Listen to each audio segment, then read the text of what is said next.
Hi, my name is Maureen and Today FM rocks in Mombasa. Bola, my name is Mark. I love listening to Today FM. Today FM rocks in Nakasi. Hey, Bula from Rocky Rocky. I'm Mentor. I love listening to Today FM because they're playing my hits. Today FM rocks. My name is Enrico. I love listening to Today FM. Today FM rocks in Suva. Hi, I'm Masarika and I'm from Lotoka and I love Today FM. Today FM rocks. Bula, I'm Siva. I'm from Bat. I love listening to Today FM. Today FM rocks. Today's hit music on Today FM. In this bulletin, Shazran Latif arrested again. Chalimbamba fit for court proceedings. And domestic violence cases will not be condoned. From the studios of FBC Suva, Beva Lindua. Suva lawyer Shazran Latif has been arrested a fourth time for alleged possession of illicit drugs. Chief of Intelligence and Investigation ACP Wakavengu Tondondua confirmed to FBC News that Latif, who already faces multiple counts of alleged drug possession, is currently being questioned at the Totonga police station. It is alleged that Latif had in his possession illicit drugs, namely methamphetamine, cocaine and marijuana, when he was arrested at his home on Nailuva Road in Suva yesterday. A second suspect who was at the scene has also been arrested. The alleged drugs have been sent for analysis. Charges with making a false declaration, Chalimbamba has been declared fit to participate in court proceedings. This is after an evaluation was conducted and a report compiled by St. Giles Hospital was submitted. The chief magistrate told Mbamba's counsel to ensure his client is present in court in the next sitting. Mbamba was not present in court today. He has been charged with one count of making a false declaration. It is alleged that between August 1st and October 15th last year, Mbamba made false statements on social media by publishing falsified voter lists and other false information related to voter lists on Facebook, which he knew to be false. The matter was adjourned to August 14th, 2019. Police officers found guilty in any domestic violence case will be removed from the force. This is a statement from Assistant Commissioner of Police Rusiate Tundravu. Tundravu says their stance on the issue is clear and they will not tolerate such cowardly behavior. He has also clarified allegations of a 21-year-old man who allegedly murdered his partner in Dholesuva last month was not a police officer.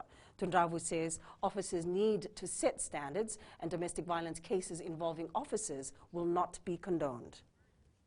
If you breach the law, you are straight away interdicted. Investigation done. If you are found guilty in court, you are out of the force. That is clear cut. Meanwhile, over 1,000 cases of domestic violence was received by the Fiji Women's Crisis Center in 2018. Over 1,000 businesses previously registered with the Fiji Revenue and Customs Authority are now missing. FRCS Chief Executive Viswanath Das has revealed these businesses popped up when they compiled a list of companies which will be subject to the VAT monitoring system come August 1st.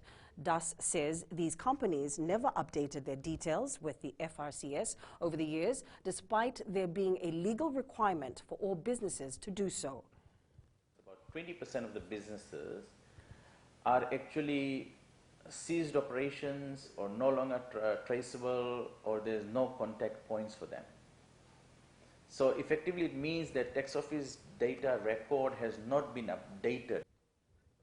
There is a major disconnect between farmers and the Fiji Sugar Corporation. This was highlighted by the Permanent Secretary in the Prime Minister's office, Yogesh Karan, during his visit to Lambasa. Karan says he was disappointed with the lack of cooperation from FSC field management in helping farmers address their issues. He says the government has provided some assistance to the corporation and they need to ensure that the assistance trickles down to all farmers. When the farmers came for assistance, you know, some of the attitude that has been given by FSC is really surprising, and I'm very disappointed with that. So I've addressed this with the GM that farmers are the most important people for us at the moment. If they're not on the field planting cane, then they won't exist. Gaunda Shipping Limited operations have normalized from today after the ships were detained by the Maritime Safety Authority. MSEF suspended their services due to the company failing to comply with the Maritime Safe Ships Management Regulation 2014. Gaunda Shipping Managing Director George Gaunda says MSEF is currently working on 2 of its vessels. He adds they expect all their vessels to receive the green light by this afternoon.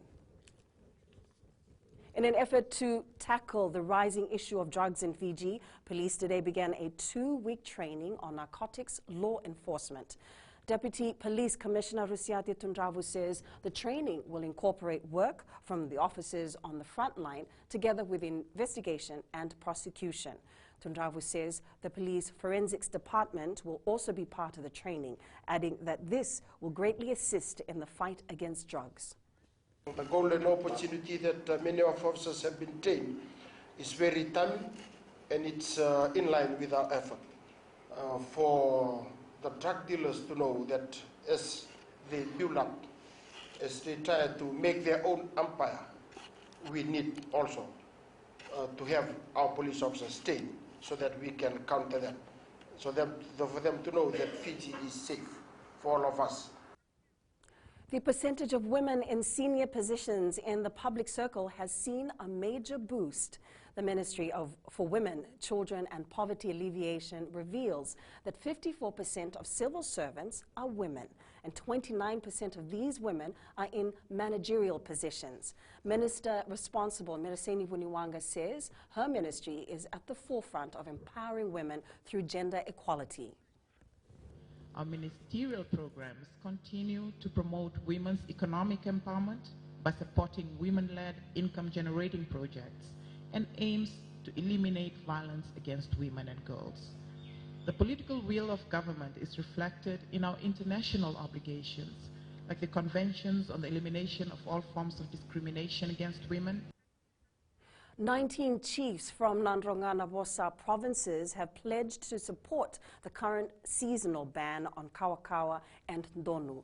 The traditional leaders took their pledge following a presentation on the 4FJ campaign from the non-profit organization Sea Change.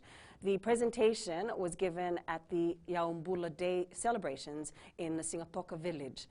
Kawakawa and Ndonu are A-grade fish species important to Fijian communities. Catch of both species have rapidly declined in recent years. Starting last year, the Fisheries Ministry banned catching, possessing, selling and exporting of all Kawakawa and Ndonu. The ban came into effect again on June 1st this year and ends September 30th. Coming up, Fijians show their support for Team Fiji. And McKee names 26 members traveling squad. Stay with us.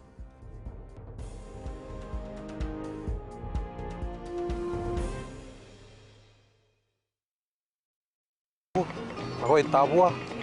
Ako do talitay na nabarong na Bula FM. Nambando na sir. Bula. Ang gono iluto ka do talita ka ng Bula FM berarti nambando na sir. Ni Bula binaka. Nandragin ko sa Bula FM nga. E nakasi. Nalango sa mundo active na Bula FM nambando na sir nusur. Ni Bula binaka. Nalango Jerry yang melambasa. Do barong nga ng Bula FM nambando. Bula FM nambando na sir.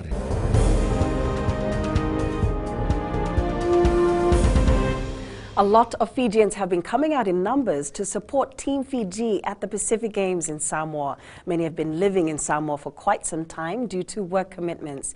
Even some are taking advantage of the Pacific Games with their business initiatives. Aquila Dama reports.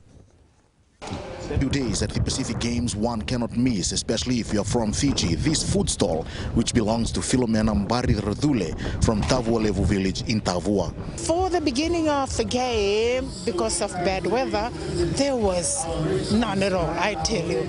But we managed to hit our target. But for the past 2 days, during the sevens here in Mari's ground, oh yes, I tell you, it has been good. And we've been hitting our target, yes. This is Philomena's 4th year in Samoa with the family, as her husband is a banker. She says business is good and looks forward to another fruitful week. I always be motivated because my girl, my little daughter, our little daughter goes to school, and she goes to one of the prominent schools in Fiji, and the fundraising for the school always be competitive. So this is where I breed my interest of doing this kind of business. Philomena sells lovo, roti and curry and lemon juice at her stall. She says Fijians have been very supportive for the past week at the games in Samoa. Aquila Dama, FBC Sports. Waisele Serevi's eldest daughter, Unaisi, is looking forward to her first Pacific Games. She's part of the American Samoa's netball side. Netball starts today, and Una says she's excited and can't wait to play her first game. The 24-year-old says rugby is just not for her and adds the family is busy at the moment, but they will be supporting her all the way. Well, it's a family thing, but I kind of wanted to do something different. So like you said, I'm the only one in my family that doesn't play rugby. I love to watch it, but it's not really my sport. And it's kind of weird, yeah. So it's weird because everybody plays rugby and then I play netball and I row. Yeah. Oh, so everybody was kind of busy. Dad's in France right now getting ready for Olympic qualifiers. My sister's playing for the USA 15 team for the Super Series. So they're over there right now, and the rest of my family are in the US. I am very excited. Just to be here, just to be around all these athletes is very exciting for me. And a weightlifter has 2 gold medals and a silver in the women's weightlifting competition at the Pacific Games in Samoa. 41-year-old Laurel Hubbard, formerly known as Gavin, finished in first place in both the women's 89 kg snatch and clean and jerk. Former champion 18-year-old Feangainga Stowers finished in second place. And now we join Aquila Dama live from our pier for the latest in the Pacific Games. So Aquila, tell us, what is the latest? Now, I'm at the Sepp Blatter football grounds where both the national men's and women's teams are currently playing. The men's, they're playing Tuvalu at the moment, and Tuvalu just scored moments ago, which means the score is now Fiji 3 and Tuvalu 1. Fiji's goals were scored all in the first half by Remuro Tikiate, Rusiate Matirirenga, and also Malakai Rakula.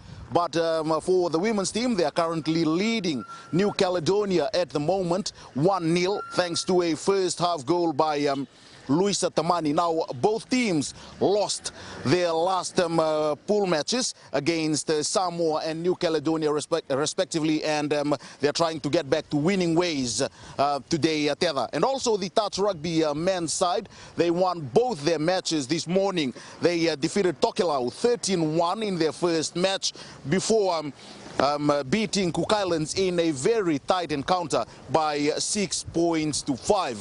While on the other hand, the women's team lost 4-3 to host Samoa. But the highlight of day 7 of the 2019 Pacific Games is athletics, and starting off with the tracks event later this afternoon, where the 100-meter heats will be held. Mbanuve Tambakaudoro will be in action. Also Jeremy Dodson of Samoa, the fastest man at the moment in as far as the times are concerned, along with Tony Lemeki and Albert Miller Jr. They will all be taking part in the 100-meter heats later today. But the women's event has been moved to tomorrow. The 100-meter heats has been moved to tomorrow. Also, later this evening in the track events, Kameli Saundondua, the fastest 400-meter runner in the Pacific at the moment, along with Peterovi Tangomaki, the favorite to win the gold medal in that event, they will be taking part in the 800-meter heats later this afternoon, Tether.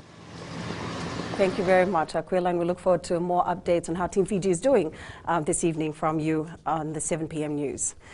Flying Fijians head coach John McKee has named the 26-member extended squad that will take on the Maori All Blacks in Rotorua, New Zealand this Saturday.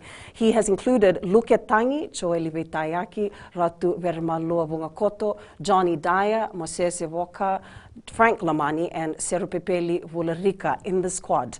With a lot of strong players, McKee has also included 11 new players who were not part of Fiji's historic 27-10 win over Maori All Blacks on the weekend. McKee says it's always good to test and judge the capabilities of the players against strong opponents. The Fiji netball side lost their third pool match in the Netball World Cup, currently underway in England. England beat New Zealand this morning to win the Men's World Cup final for the first time. Novak Djokovic has won his 6th Wimbledon title after defeating 8-time Wimbledon champion Roger Federer in what was the longest men's final in recent years. The match took 4 hours and 57 minutes to end.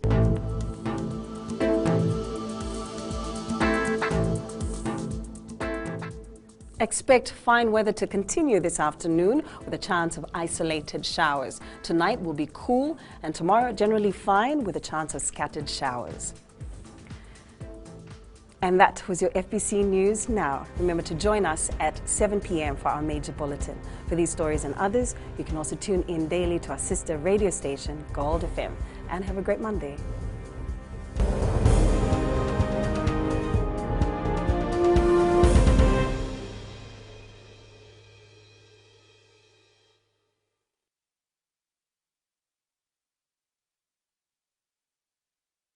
My name is Neha and I'm from Karavi and Mirchi FM it's hot. हम आंचल है नसोरी से मिर्ची FM बहुत जुलूम. Hi, हम शारा प्रकाश बात करते हैं और तावा में Mirchi FM सबकन से and Mirchi FM it's hot. Hi, my name is Prashant. I live in Suva. I love Mirchi FM because Mirchi FM it's hot. Hi, I'm Shane. I love listening Mirchi FM because it's awesome and it's hot. Hi, I'm Rachel. And I'm Shavi. We love listening to Mirchi FM in Lambasa. Mirchi FM, it's hot.